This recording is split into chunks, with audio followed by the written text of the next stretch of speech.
जय मां विंध्यवासिनी, हर हर महादेव। आप सभी का स्वागत है हमारी यूट्यूब परिवार में।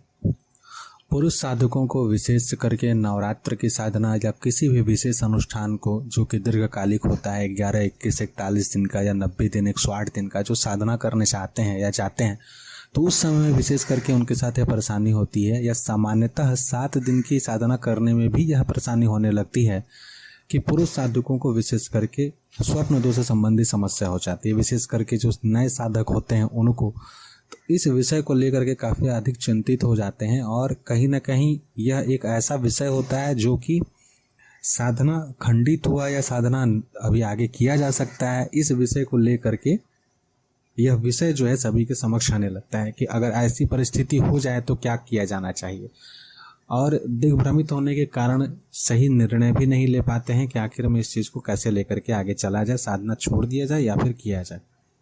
इस विषय को आज पूर्ण रूप से चर्चा करेंगे, आप सभी के समक्ष रखेंगे। इससे पहले आप सभी से निवेदन करेंगे कृपया चैनल को सब्सक्राइब करें, वीडियो को लाइक करें। आपके कोई प्रश्न हो तो आप अवश्य कमेंट करें। सर्वप्रथम बात करते हैं नवरात्रि के दिनों में।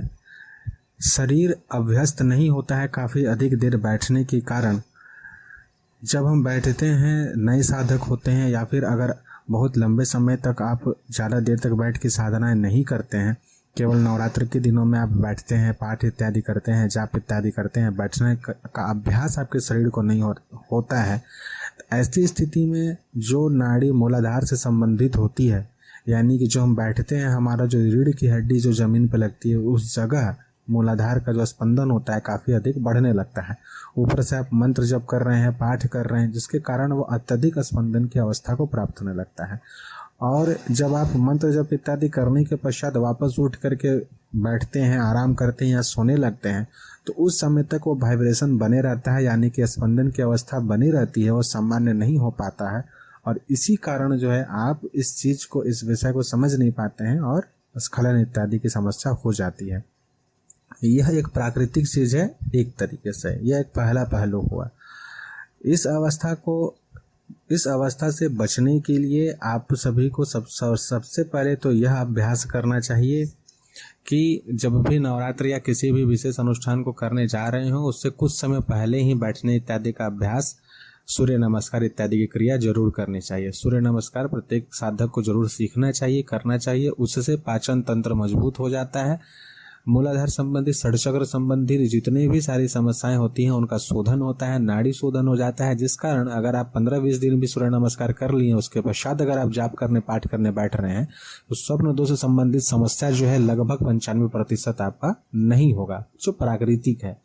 दूसरी जो विशेष बात आती है, अगर किसी को खाने पीने से संबंधित अलग अलग प्रकार की समस्या है, जैसे कि जब वो उपवास कर रहे हैं, व्रत कर रहे हैं, तो पेट में गैस, वात की समस्या हो जा रही है, गैस के कारण भी जो है स्वप्न दोष संबंधित समस्या होती है। तो आप अपने शरीर को अच्छे प्रकार से जान रहे होते हैं, सभी का शरीर अलग अलग होता है।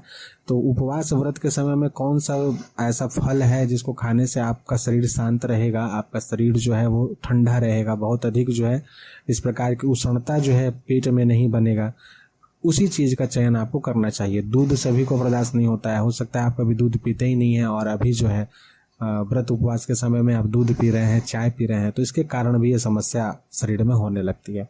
यह हो गई सामान्य खाने पीने संबंधी समस्या।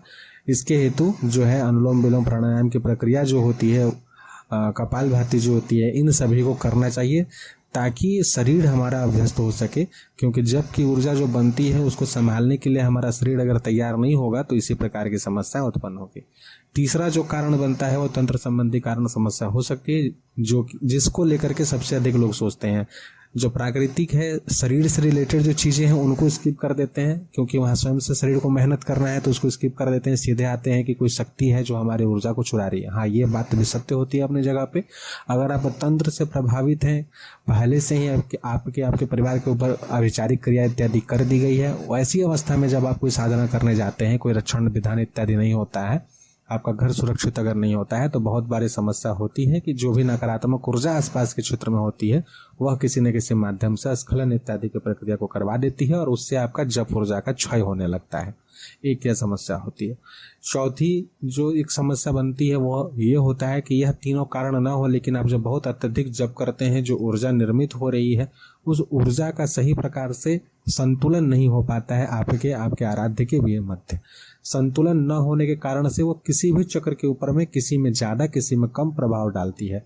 किसी का काम बढ़ जाता है, यानी कि बहुत अधिक सेक्सुअल एक्टिविटीज़ के बारे में आप सोचने लगते हैं। अब बहुत लोगों की इच्छा जो होती है क्रोध की ओर बढ़ जाती है। बहुत लोग साधना के समय बहुत क्रोध करते हैं, चिड़चिड़े हो जाते हैं तो यह एक अलग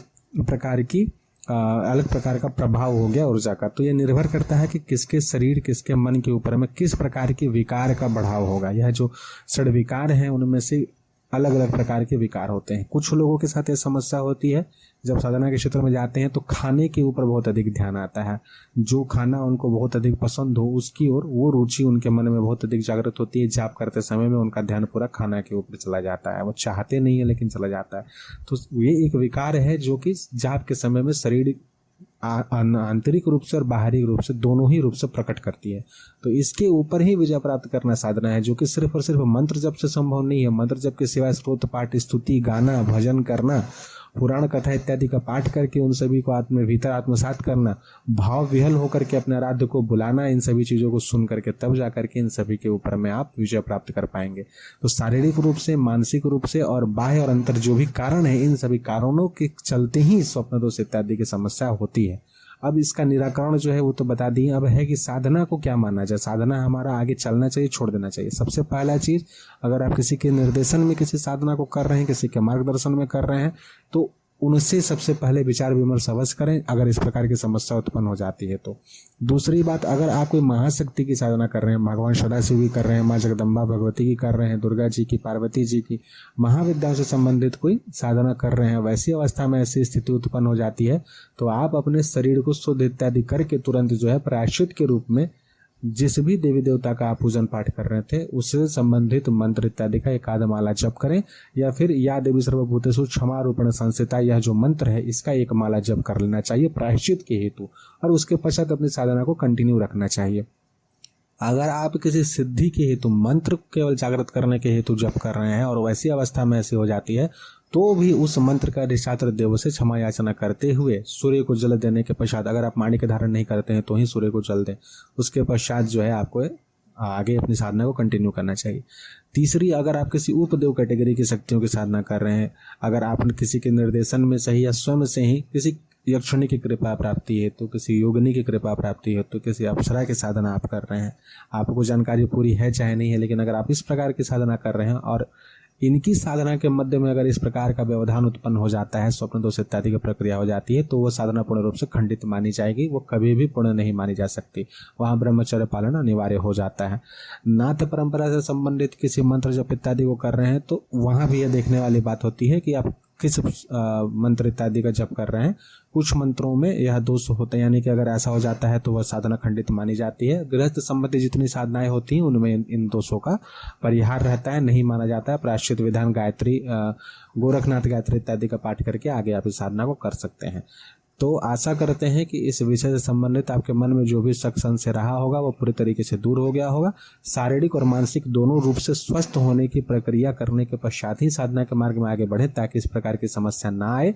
और समस्या अगर इस प्रकार की उत्पन्न हो भी जाती है तो प्रायश्चित विधि विधान करके आगे साधना को जारी रखें। उपदेव संबंधित जितनी भी साधनाएं अगर आप करते हैं वैसी अवस्था में स्खलन इत्यादि की क्रिया हो जाती है तो साधना खंडित हो जाता है, छोड़ देना चाहिए। और जिस भी शक्ति की आप साधना कर रहे होते हैं उपदेव संबंधित, उनके लोक के अधिष्ठात्र शक्ति जो होती है उनकी सेवा पूजा पूरा करके तत्पश्चात ही शुभ मुहूर्त में दोबारा से उस साधना को आरंभ करना चाहिए। आशा करते हैं आज के वीडियो से आप सभी को लाभ प्राप्त होगा। जय मां विंध्यवासिनी, हर हर महादेव।